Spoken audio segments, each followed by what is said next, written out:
All right, today's class is going to focus on graphing radical functions. Specifically, we're going to be graphing the square root of x and the cubed root of x. So the first thing I want you to remember is that y equals the square root of x also could be written as x to the first power with the second root, so x to the 1/2. Also things to remember when you take the square root, because you have an even index, when you take the square root of something negative, you will get imaginary answers, which means that for the square root graph, our domain is going to be all numbers 0 and greater because we don't want to put in any negatives or we'll get a non-real answer. Our range is also going to be from 0 to infinity, and we'll see that in just a second. Remember, domain is the set of all inputs, the range is the set of all outputs. So the square root of x graph, if I think about making a little xy chart for myself, and I just go ahead, I'm going to do 0, 1, and I'm actually going to do 4. Because when I plug in 0 and I take the square root, I get 0. When I sub in 1 and I take the square root, I get 1. And when I sub in 4 and take the square root, I get 2. So graphing these points together,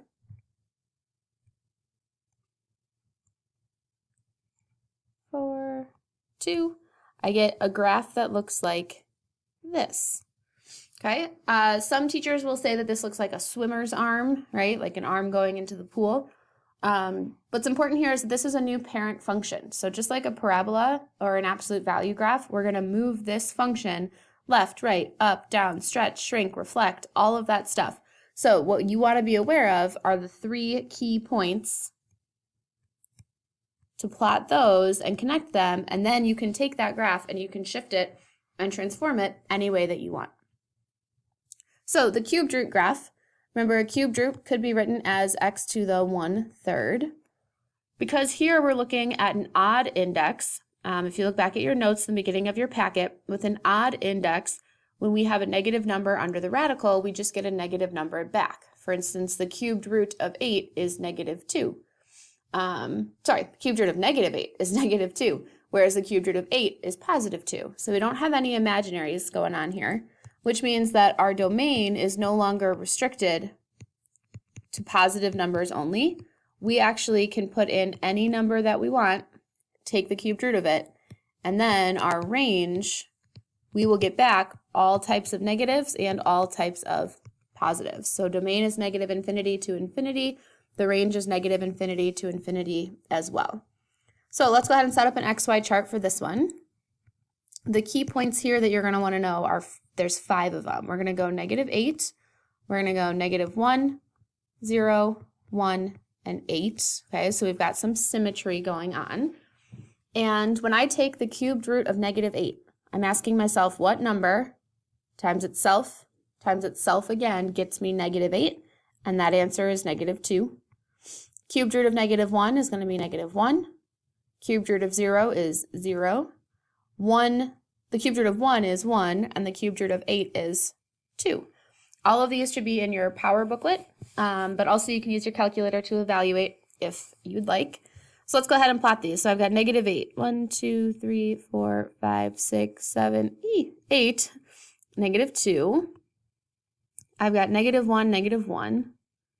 I've got 0, 0, 1, 1, 1, 2, 3, 4, 5, 6, 7, 8, 2. So I'm a little bit off the grid, but that's okay. When I connect these dots, I want to connect them in a nice smooth curve like this. So this is our cubed root graph. Keep in mind again, we're going to move these up, down, left, right, stretch, shrink, reflect, all of that stuff. So you want to make sure you have these 5 key points so that you can move them. All right, let's go ahead and see. We've got all of our list of transformation skills. This is all stuff that we've been doing throughout our course. This time we just have a new picture, or 2 new pictures rather, that we're going to get to apply all of our transformations. So remember, numbers on the inside, horizontal, left and right, opposite of what it looks like. Number added on the outside will be outside vertical. Everything looks just how it is, so up and down. A reflection, we don't deal with these ones, but we will deal with the negative where we flip over the x-axis.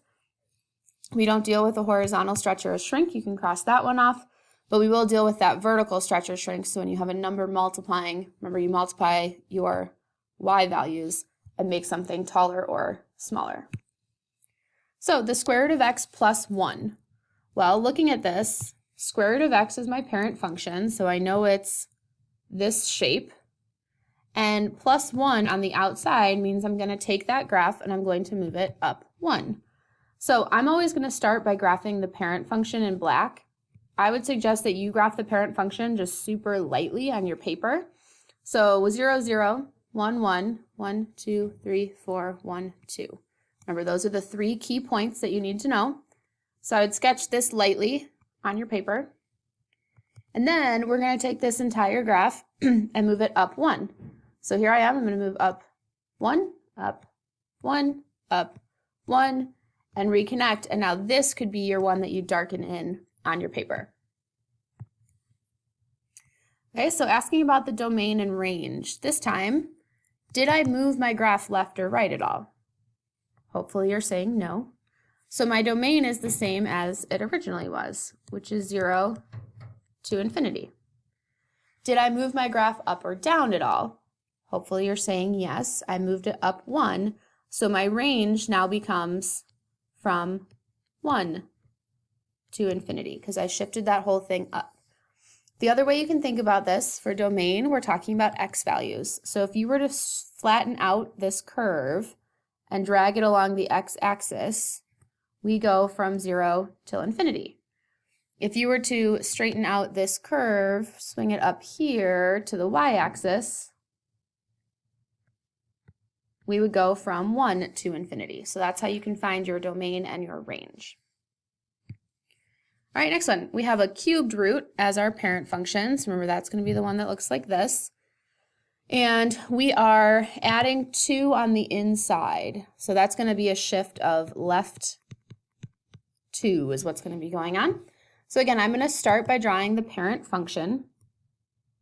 0, 0, 1, 1, 8, 2 is about out here.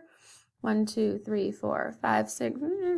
We're kind of off the screen over here. So I would draw this one in lightly for yourself. Oops, I forgot my -1, -1.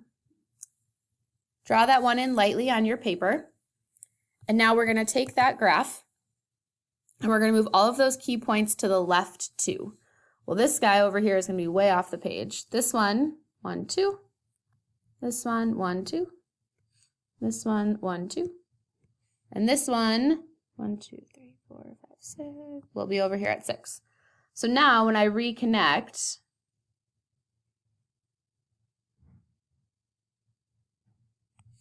there's my graph going up. Okay? So I'm going to erase the black one so we can focus just on the green. If you shift this graph left and right, does it change the fact that we're still using all numbers? Hopefully you said no. Any number can still go in there. And it doesn't change the range either. Even though we didn't move it up or down, right? Even if we did, the range isn't going to change because negative infinity is negative infinity. If you move that, you have no endpoint that needs to move or to shift. All right, cubed root of x minus 2. I'm going to graph the parent function again for you. Remember, cubed root looks like this.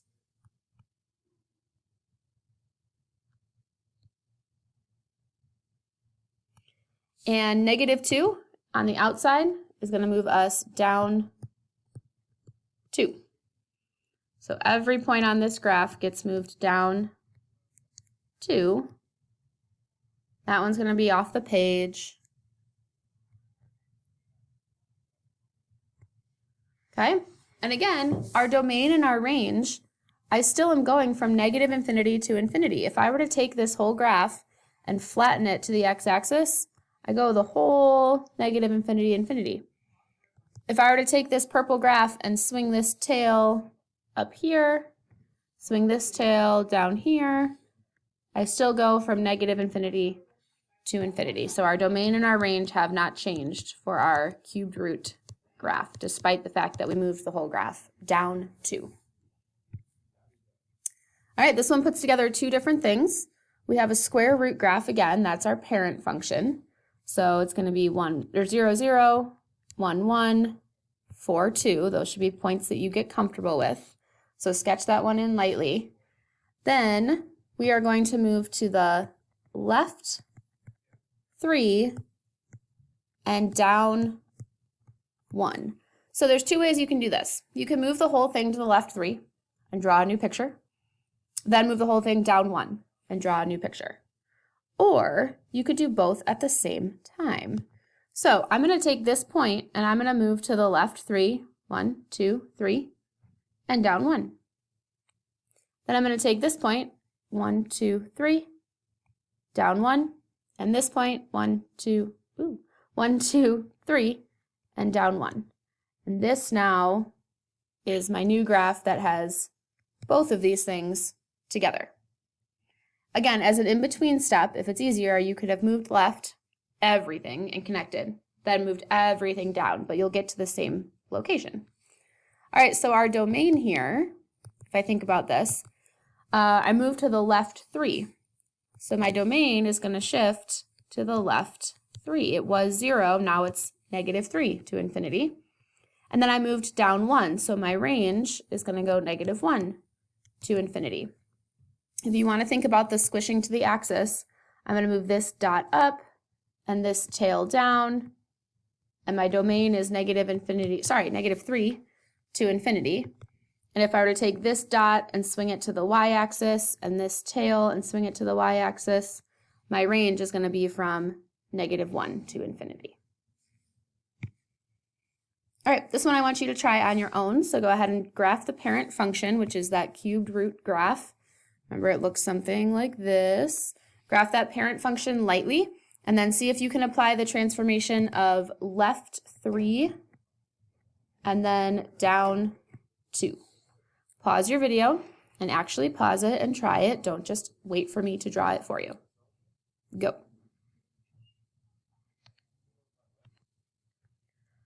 All right, so hopefully this is what your graph looks like. We moved everything to the left 3 and down 2. And notice once again for our cubed root graph, because we can take the cubed root of any number, doesn't matter if we've shifted that number left, right, up, or down. Our domain is still all real numbers, and our range is still all real numbers. All right, last one. Puts together a combo of things.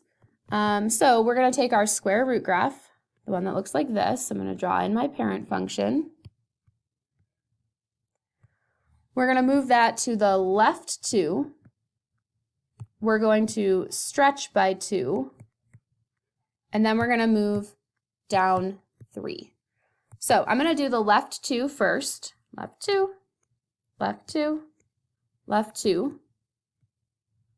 There's my green one. That's still an in-between step. Draw that one lightly. Then I'm going to stretch by 2. Well, my y value here is 0, so 2 times 0 is 0. My y value here was 1. 2 times 1 is 2. My y value here was 2. 2 times 2 is 4. So I'm doing a vertical stretch by taking the y value and multiplying it by 2. So that's another in-between graph. Draw that one lightly. Now I'm going to take the result of that move, and I'm going to move that thing down 3. 1, 2, 3. 1, 2, 3. 1, 2, 3. And so this blue graph is my final square root function. Okay, so you can erase the others or just leave them there lightly in pencil so you can see your transformation. But this blue one is my final answer. So thinking about domain, my domain is going to be from -2 to infinity because I shifted to the left 2. And my range is going to be -3 to infinity because I shifted down -3. All right, closing thoughts. Go ahead and think about how you would identify the domain and range, and then sketch the two parent functions discussed in today's lesson. Yes, you need to fill these out in your own words, not my words, not Mrs. Fry's words, not Mr. Foster's words, not Mr. Summey's words, not anybody else's words, but your own. Write a quick summary and sketch the two parent functions.